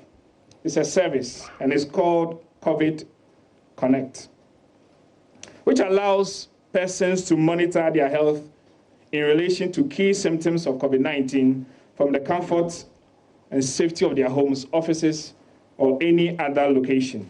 However, a team of dedicated health workers in a coordination room at the University of Ghana Medical Center is at hand to monitor symptoms of individuals from the application. The first symptom on the app is loss of smell. So I press on the start button, and then there's a short description of what loss of smell is. So after reading this, I go to next. I saw your alert, and so I'm calling you about your symptoms that you put in. The UGMC is one of the treatment centers for COVID-19, which means health workers will be able to provide adequate care for patients. Chief Executive Officer of UGMC, Dr. Darius Osei, at a ceremony to launch the service, says it is a game changer in the battle against the pandemic, which is sweeping across nations the world over. We can simply get patients downloading this app, questioning them away for them to give us the real situation that they find themselves. And the app automatically defines your status, that with your information, you are a low-risk patient. So we don't need to worry ourselves with you.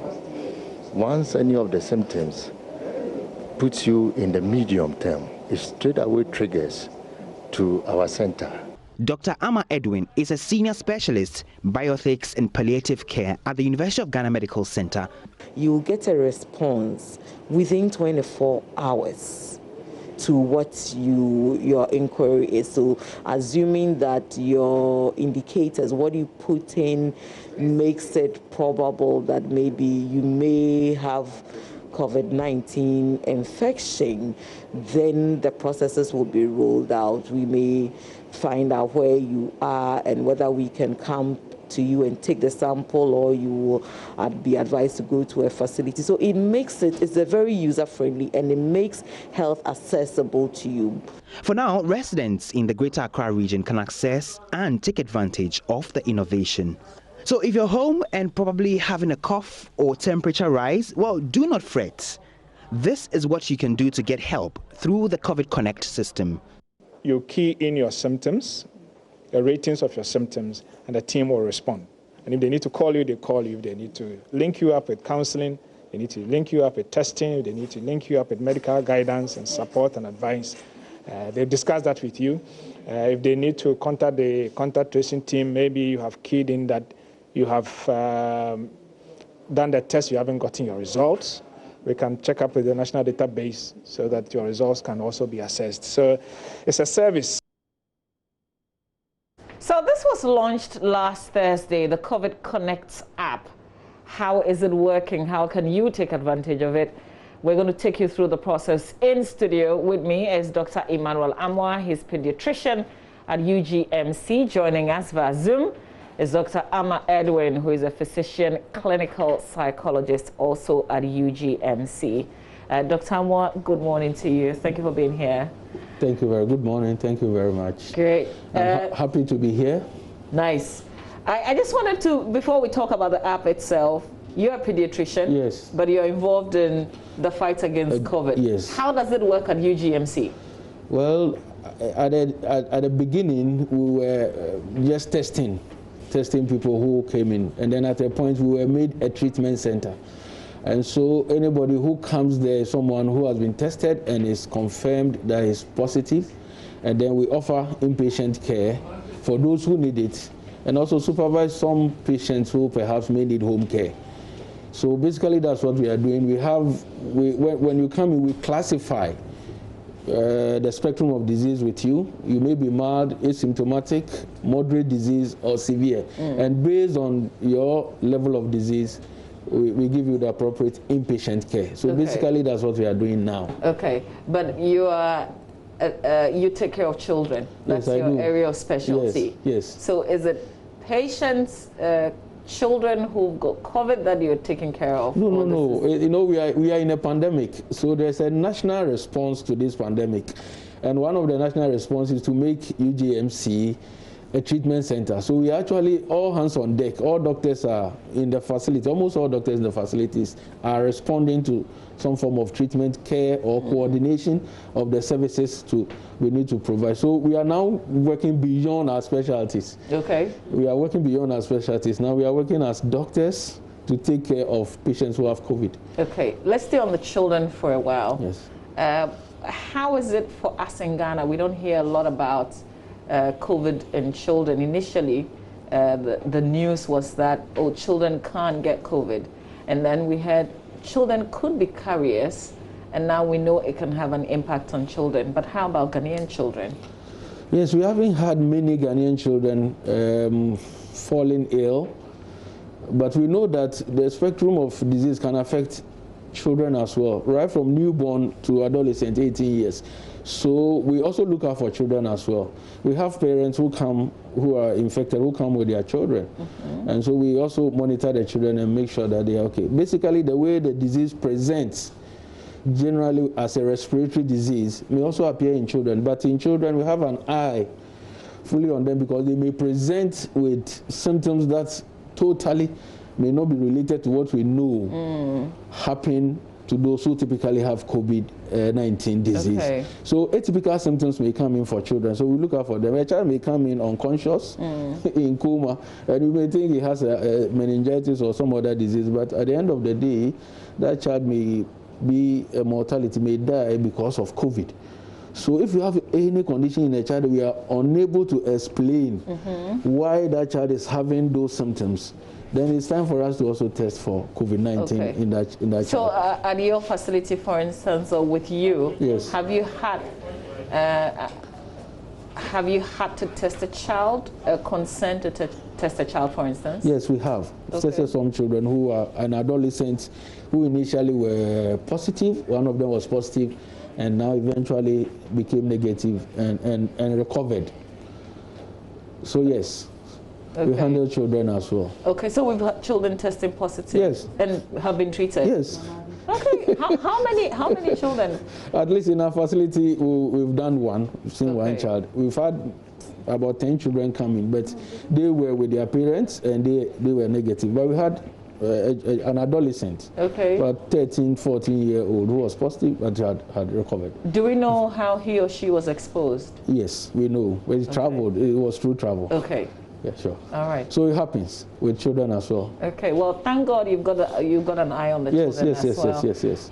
Fascinating stuff. Let's bring in Dr. Amma Edwin, who is a physician, clinical psychologist, also with the UGMC. We're talking about their app, the app that they've developed as well, and that they're working with. Well, they're not the developers, I must say. This was developed by Farm Access Group. Dr. Amma Edwin, if you can, I can see you. Good to see you again. Yeah, good to see you, Mama V. How are you? I'm very well, thank you, ma'am. So first of all, explain why this app is necessary and why the UGMC is working with this particular app. Okay, so the app is necessary because we are in a pandemic. People have need to access credible information. There's so much information out there, and sometimes people feel overwhelmed with the infodemics out there, that what is credible, what is not credible. So what this service, so it's a service, the app is the Lucy, but it's a service, COVID Connect is a service that is being offered to Ghanaians with the intention of accessible, credible information and healthcare at their fingertip. So let me give you an example, a real case scenario. On Sunday, I decided to download the app and key in my features. So I did all that. I signed up. And then yesterday morning, I realized that I was getting a lot of messages. I use my email. So a lot of email messages. Have you done this? Have you done that? And one of them, the last one that I saw was, have you lost your password? Because I had keyed in certain things that made me a high risk, but I wasn't doing the monitoring. And then in the hospital, there were 2 conference rooms. I was in one with Dr. Maxwell Entry, and the COVID Connect team was in the other one. Then I got a call. Hello, this is Dr. So from UGMC. Am I speaking with Amaedrin? And then I laughed. I said, yes, you are. Said, you keyed in, blah, blah. So I just walked to the next office where she was making the call, and I said, this is great. It means that if really I was high risk and I wasn't monitoring, and you said you do it within 24 hours, you give me a call, you would.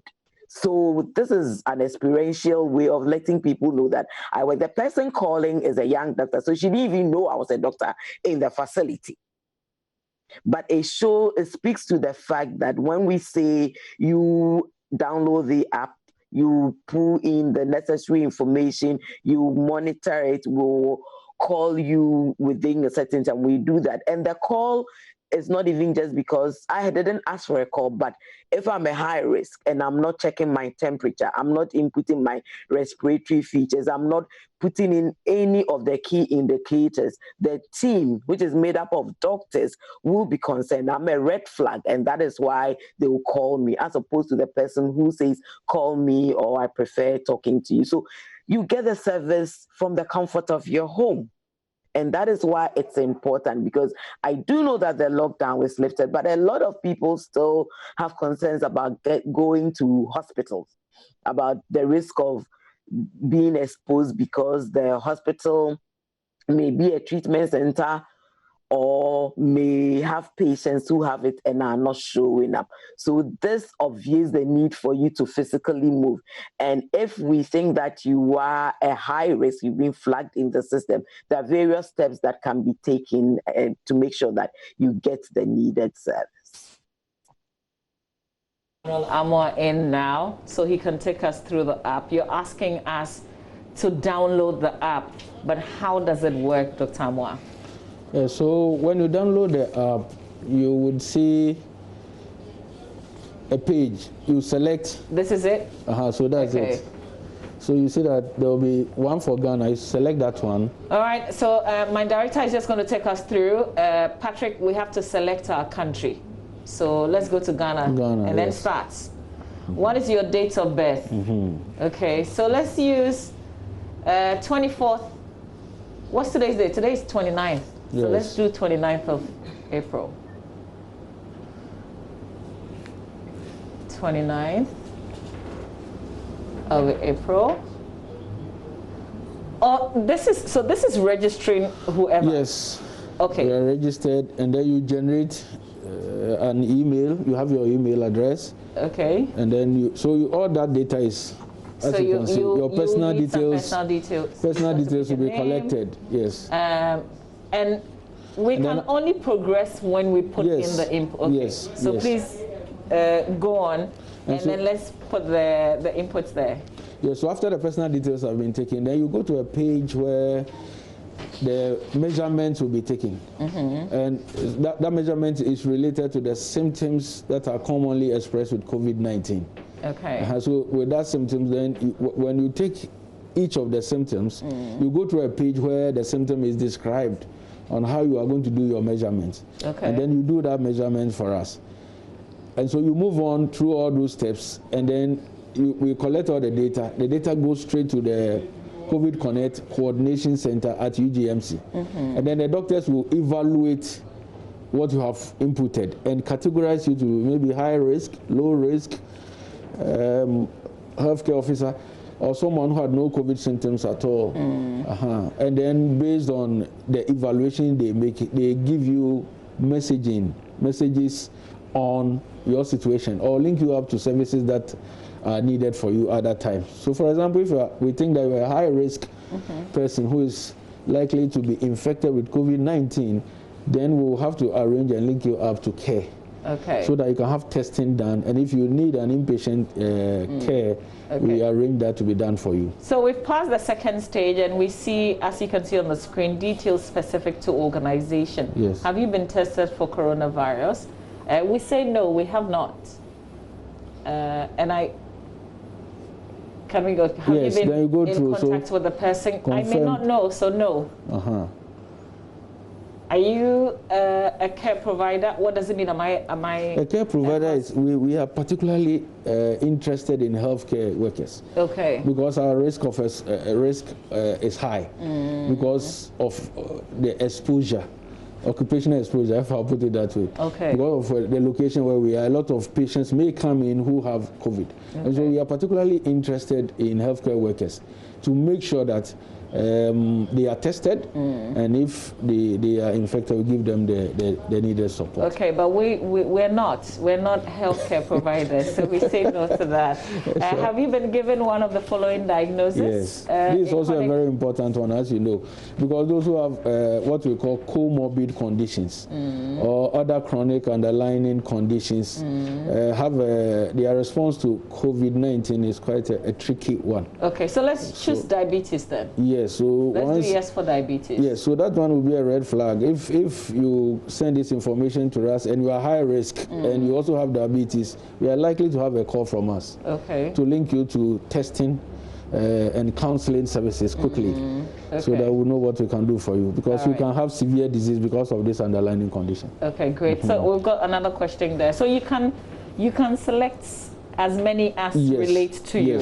Yes. Okay. Can we see the next question? How many people live in your house? Yes, that's also very important because of the issue of contact and infecting others. So we need to know. How many bedrooms? Well, typically you'd have 2 or 3 bedroom. Yes. So let's do 3 bedroom. So then what this can tell... did you say 54? that is very, very high. So now 3 bedroom means that possibly you can self-isolate if you have to. Because if you are high risk, we may give you the message that please self-isolate until we link you to testing. Okay. Are you pregnant? Well, he's pediatrician, so let's take a yes for that. Let's see what he will do to the baby in the womb. Have you traveled to a country with reported coronavirus cases? Let's do yes. Have you been in contact with a person who traveled to a country with reported? Let's do no for that, because we're not sure. And then we register. So this creates an account. Exactly. What does it say? Current demands means it may take up to 5 minutes before you receive an email. Yes. So we should expect an email from this. Yes. So following from this, it means that the AM show has registered on your database. Yes. Okay. Yes.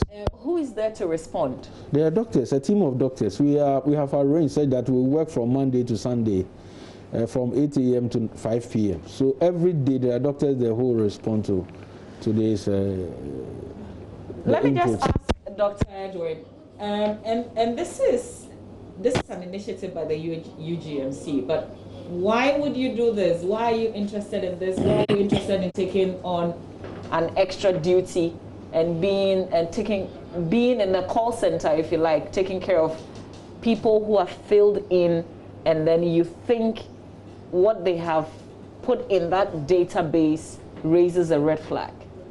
Okay, so UGMC is a quaternary center that is supposed to provide high-level care, and one of the things that we will be doing will be telemedicine or providing care through either digital means. So this is an opportunity.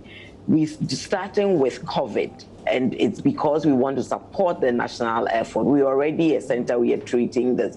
And it's also a good means of following up some of our patients who have been discharged, or some of the patients we are seeing who are self-isolating at home. But beyond this, I think we have an opportunity to be able to provide the kind of service that will be convenient for a lot more people. It's not everybody who is sick who needs to be physically present in hospital to get the needed care or to do a follow-up. So for now, it is specific for this to add to what government is doing. There's so many people getting worried who would otherwise go to hospital who are not. If we're able to screen, then we'd only have those who really need to come to hospital, coming to hospital. Other people would have their concerns addressed online, and if you are high risk, you need testing, we can arrange either you come to the facility to test, or we can even send those who do the testing to your home to do that. So it's to enhance the national effort, but also to situate UGMC in terms of what we do, the kind of service we want to provide. It's a great opportunity for us to start this now and to build it up in terms of other diagnostic categories when this is all over. Interesting. So who's going to answer the question of how many people have downloaded this app? How many people have you taken care of or followed up due to the information that they provided? Dr. Amoah or Dr. Edwin? Yes. So I think we since Thursday till now, we have those who have downloaded and interacted with us, so about 500. Okay. Yeah, so people are very active on the app, and we are hoping that more people will also come on board. And we are following all of them. Let's say we've offered services to all of them. Any red flags from yes, from these there are red flags. We've come across people whose work, let's say healthcare workers, some are healthcare workers, some are working in very sensitive areas, like the airports, working deep into where we think that exposures may be quite high. And we have actually called these ones because they have some kind of symptoms as well, and we have all linked them up for testing to be done for them. So that from there, then we can follow them up. But even before the testing is done, we give you the standard messaging of all the things that you need to do. The isolate. Hand washing, using of the mask, and all those interventions are given you. And how to also even deal with your family at that point until the test is done. So it's a very important area for us in our work. And I think that is an area that is really going to expand vigorously, even as Dr. Amoah said, after COVID-19, hopefully we hope to come out. We don't know when. It may go the long haul. But even if we come out, then there are many conditions that you do not need to come to the hospital for us to see you. We can offer you that service, high-level clinical services from afar. I think there's something else that is fascinating me, the fact that you have doctors and specialists and consultants seated by computers and looking through information that people have sent in and given them help. So I don't know, what's the motivation? And offering you the services for free. And offering the service for free. For free, yes. Maybe the doctor is getting extra money for that. What's the motivation, Dr. Edwin?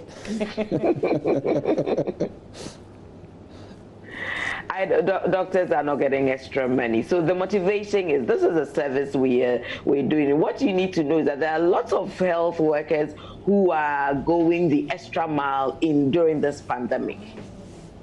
People are really going to admire my colleagues because a lot of us are going beyond our regular call of duty. So ordinarily, you won't get a specialist or senior specialist to sit behind a computer and look through this, but we are doing this. So we have the front line, the first group of health workers who are medical officers who are with us, and then we have the specialists and the senior specialists and consultants as the next line. Then you have the overall coordinator, who is Dr. Amoah for the care center. I'm in charge of the communication, and we have our medical director being there. We're doing this because we're already providing care. This is to enhance what we do. This is to make it easier for patients to access. This is to fight the stigma and discrimination and all of that. When people have access to credible information, it makes a difference. And I want to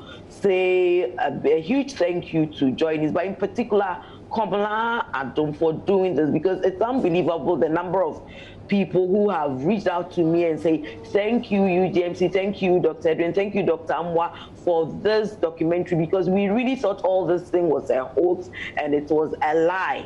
These are people who have access to information. These are educated people, but because of all the information out there, some of them actually saw that it was a lie. And it was when Joy started showing the documentary that they did, and Dr. Amwa and I were with from last throughout, and then later the ICU too. The feedback has been amazing, but this is what we're talking about. When people have access to credible information, they can make informed choices. So if you know that it's not just anybody, it's not just an algorithm, it's not just a robot screening you, but there are real life doctors there who are looking at this and making decisions regarding your care, you would be more likely to sign up. But just like any clinical care, the information you put in must be credible, because if you just put in anything, it confounds the information. I illustrated with mine that I think mine hadn't flagged a healthcare, so they were worried that I've been exposed, I had itchy throat, I have cough, and all of that. So I got a call, and this is what we are saying. So it's not a joke, it's a service. So people should not abuse it, but putting the credible information, and they will get the needed service, including coming to a facility for testing or otherwise, if that is what needs to be done. So, Dr. Edwin, what if what is happening to me is also because of the information, what I have watched, what I have heard, and it's more psychological than just, you know, me coughing or showing real symptoms? Mama B, if you watch the advert, we also talk about getting psychological care, because we know that a significant portion are worried because of the infodemic, and so they're getting all sorts of features and symptoms. So that service is also available. So we have the first level of care, you screen, then we tag, and based on the tag, you either need testing or you need clinical care or you need psychological care. All of that is part of it, and you will get that. Let me just announce the phone lines. You can give me a quick call, 0302-211-6902. Dr. Amwa, this is limited to Greater Accra. You can only have access if you're in Greater Accra, correct? Yes, correct, for now. But we hope that it will be expanded to other parts of Ghana, and then eventually may not also be limited only to smartphone, but to the regular. If I have a yam right now, I can't download the app. Yes, so in future, basic feature phones, it can also be used to access COVID Connect information. Okay. Okay, so you can give us a call real quick, 0302-211-6902 before we wrap up on this. So in 5 minutes, because when we entered our details, Dr. Amwa, it said an email would be sent to us within 5 minutes. What does the email say?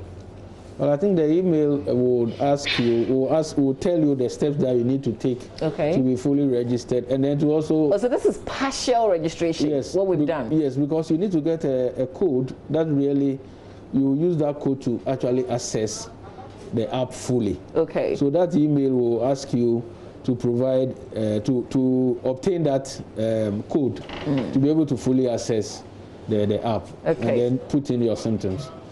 Mubarak is joining us. Mubarak, good morning. You're calling from Aflao. Good morning. Good morning, sir. Yes, Mubarak. Let's hear you. I'm enjoying the show. Thank you. I'm really enjoying the show. And I want to thank the doctors for their efforts in getting us a good health. My question is concerning the app. We the people at Aflao. In fact, when I was watching, I just go through my app store and I couldn't. You couldn't find it. I couldn't find it there. Yeah. At least if it is limited to Accra, at least it should be shown in the store, the Google store. But we can't find it there. So my question is, why is it like that? All right. Why is it like that? Okay, great. We'll get them to answer that. But Kofi Safu is in Pokwase. Hello, Kofi. Good morning. Hello, good morning, Mama V. Yes, sir. Thanks for reaching out. I'm okay. I tried using my phone, my iPhone, to access the app, but then it seems like you can't use the iPhone to access it. Okay. Just hang on there for me, Dr. Amwa. Yes. Is it on App Store? Yes, it is. But you need to have, your app should be 11 or your phone. Oh, okay. So what type of device, iPhone? Yes, should be iPhone 11 or more. Oh. Yes. Otherwise, you will not be able to access Why is that? I think the older generation, if I would say, if you have not updated your iOS, it has to be iOS 11 or more, and then with Android. So is it? So I guess it's not the phone, but the iOS. So hello, iOS, Kofi, are you still there? Is the iOS, not the phone? Is the iOS? Yes, okay, the so iOS, Kofi, just update. Okay, I wanted you to. Oh, you're still there. Kindly update and try again. Okay. Okay, I'll do that. And then you can call us back even if we've wrapped up, and then we can link you to them if it's not possible. If it's, we're getting a call from Lagos. Yewande, good morning. Good morning. How are you, Mama B? Very well, thank you. Yes, I want to find out from the COVID Connect application of people that if I download this application on my phone in Lagos, would it be of help to me? Okay. I can actually, there are plans in place. It's going to be rolled out in Kenya and Nigeria. So if you do that right now today, we in Accra will not be able to roll out. But I know that Pharmacist is working on it, and very soon it will be available in Nigeria, or Lagos is where, I'm not sure which city they're going to start, but it will be available and you'll be able to access it. So just hold your horses for a few weeks, and sooner than later you'll get the same service in Nigeria. But Yewande, don't hang up yet. Are you still under lockdown? Yes, we are still on the lockdown till 4th of May. Yes. Okay, so how is it working? How are you managing it? We're trying. We just use the NCDC call lines to get to people. I'm actually a pharmacist by profession, but I use the NCDC call lines. If people call me for help, I call the NCDC call line. Okay. All right, and I watch AM show every day, actually. So. Oh, thank you so much. Thank you for maybe if you can leave a number with you, Mama V, maybe you can give the number to Dr. Amwa, and we connect her to the Pharmacist team so that they will let her know when it will be rolled out. So if she can leave a number, then we can forward it and they can get in touch and maybe address her, because I know that Nigeria will soon be on board. So kindly leave your number. So Yewande, just hold on and speak to my producer, Derek Sam. But Sharif is also on the line. Sharif is calling from Wa. Sharif, good morning. Good morning, Mama V. How is everything? Oh, by God's grace, we're managing. Yeah. Mama V, first of all, I want to also congratulate our frontline workers, the doctors, and then the people who have developed the app. In fact, they have done well, and they are taking people to their heart, and we clap for them like you used to do. But Mama V, I want to know you to ask the doctor, what if you want to be tested or you want to know your condition of status? Does the app give you any room for you to connect to the doctors to be able to be tested or get to know your own condition? Okay, sure. If you have not come to contact with any person, but as a worker, a public service worker, or a civil servant, you have been with the public, you are working. You want to know your status. Does the app give you a room or any chance to be able to connect to the doctor for such action to be taken? All right. Yeah, so one of the features of the app is to request a call. You cannot call us directly, but you can request for a call. Okay. When you request for a call, then we will call you. So based on the other measurements that you have given us, if we think that you need to be tested, then we will link you up to a district where the testing can be done for you. Okay. If you are close to us, we can arrange for the test to be done in our facility or a nearby facility. All right. And wrapping up, Dr. Edwin, can you, so just like our first caller from Aflao, or even Yewande from Lagos, can you download the app and still have access to the information, even though you cannot, as in the center cannot connect to them? That's difficult. What I do know is that this UGMC is the first place. So this is really the test or the pilot phase of this service. Eventually, it's going to go within the next few weeks. It's going to go to the rest of Ghana. So what I would say is that he should see whether the app that he has to download, by the way, is not COVID Connect. It is Lucy. LUSCII. Okay. Usually on Android, you see it as Lucy Health Tech. Okay. Lucy, LUSCII. He should go through the process and see if he can get access to at least the information that is already in the system. That itself will be.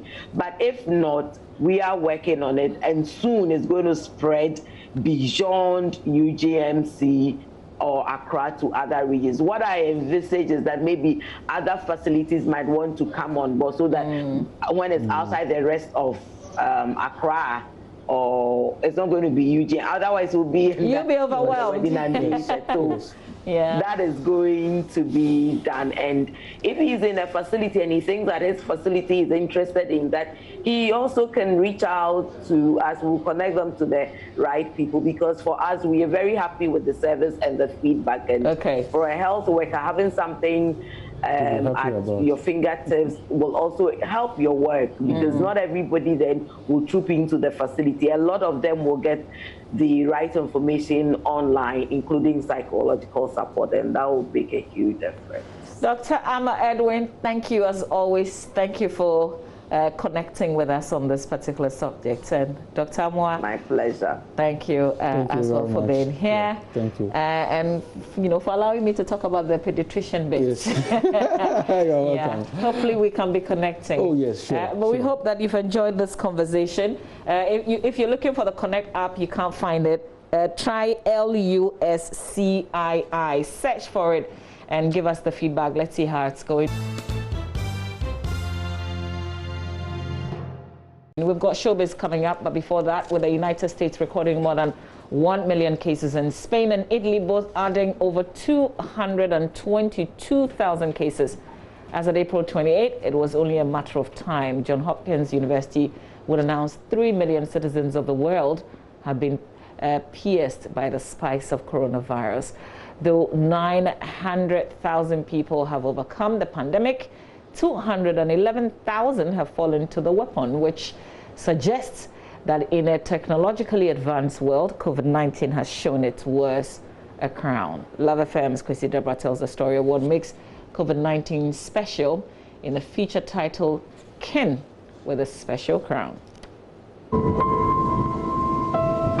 Let me tell you a story about a kin with a special crown. But before that, let's talk about coronaviruses. They're a group of related viruses that cause diseases in mammals and birds. A 2013 report in the journal Biology finds a common ancestor may have existed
underneath, so it is inserted in a lipid membrane layer.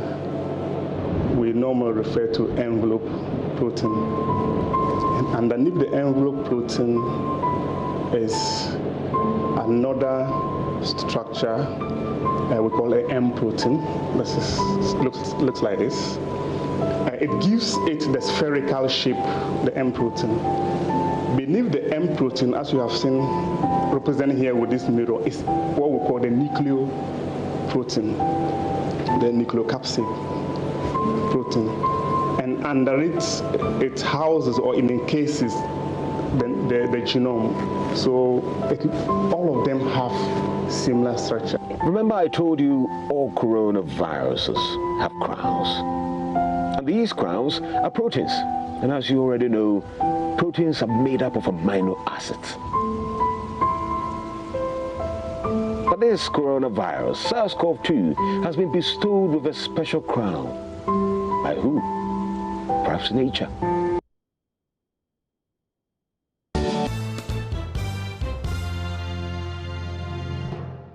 Highlight musician Kiddy says he hopes to bag awards at this year's 3 Music Awards after he was nominated in more than one category. And the musician says he has worked hard, prayed enough, and wishes that his fans vote for him to win the awards. He also encouraged his fans to watch out for the event as it will be live on Saturday, the 2nd of May on Joy Prime.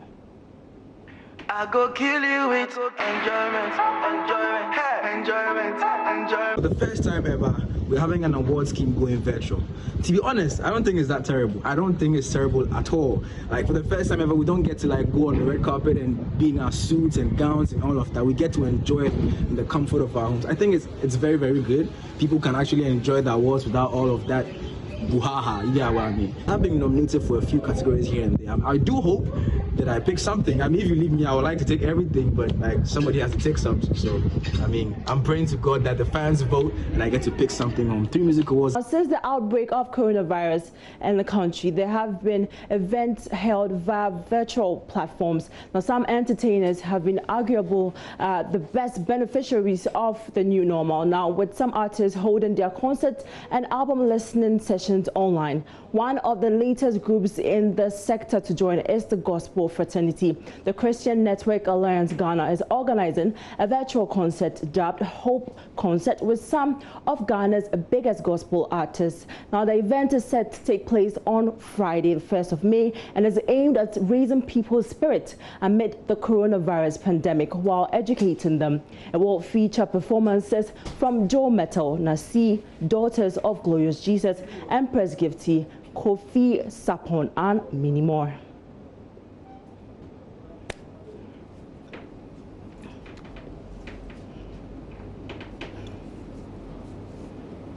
Yeah, so that was Kiddy there, and he hopes to win more awards at this year's 3 Music Awards, and yeah, I will vote for him to win.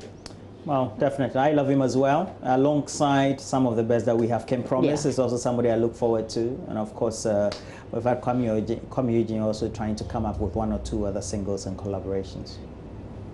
Yeah, there's more showbiz at midday, and that's all we have for the AM show this morning. Bye-bye.